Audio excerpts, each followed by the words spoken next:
দেশ জুড়ে সিএএ কার্যকর হওয়ায় একদিকে যেমন আনন্দ উচ্ছ্বাসে মেতেছে মতুয়া সম্প্রদায়, অন্যদিকে খুশির হাওয়া সন্দেশখালীতেও। প্রধানমন্ত্রীকে ধন্যবাদ জানানোর পাশাপাশি ফুল দিয়ে প্রধানমন্ত্রীর জন্য মালা গাঁথলেন সেখানকার মহিলারা।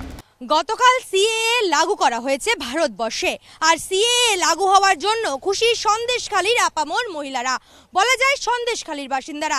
আমরা তো খুবই খুশি, আর এই লাগুটাও অনেক দিন ধরেই চালু হবে বলছিল, সেটা হয়নি।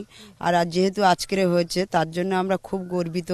প্রধানমন্ত্রীকে আমরা শতকোটি প্রণাম জানাই। সিএ লাগু মানে খুবই খুশি, প্রধানমন্ত্রীকে মানে ধন্যবাদ জানাই যে এই যে মুসলমান রোহিঙ্গারা আছে তারা যেন খুবই তাড়াতাড়ি ধরা পড়ে যায়, নাহলে আমাদের ওপর অত্যাচার খুবই করবে।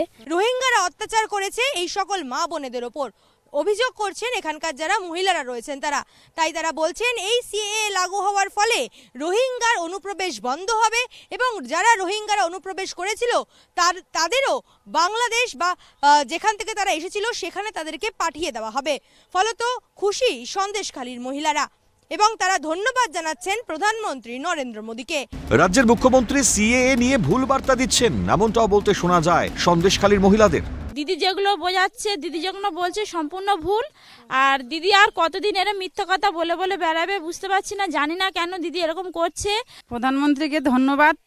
এখানে যে রোহিঙ্গা আছে আরো মানে ওসব অত্যাচার করছে ওদেরকে যেন তুলে নেয়। পাশাপাশি এই গাঁদা ফুল দিয়ে তারা নিজেদের হাতে মালা গেঁথেছেন প্রধানমন্ত্রীর জন্য, অর্থাৎ প্রধানমন্ত্রীর প্রতি কৃতজ্ঞতা স্বীকার করতে। মূলত তারা বলছেন সিএএ চালু হওয়ায় নাগরিকত্ব পাবেন সঠিক মানুষেরা। সঞ্জীবের সঙ্গে রেশমি রিপোর্ট, ক্যালকাটা নিউজ, সন্দেশখালী।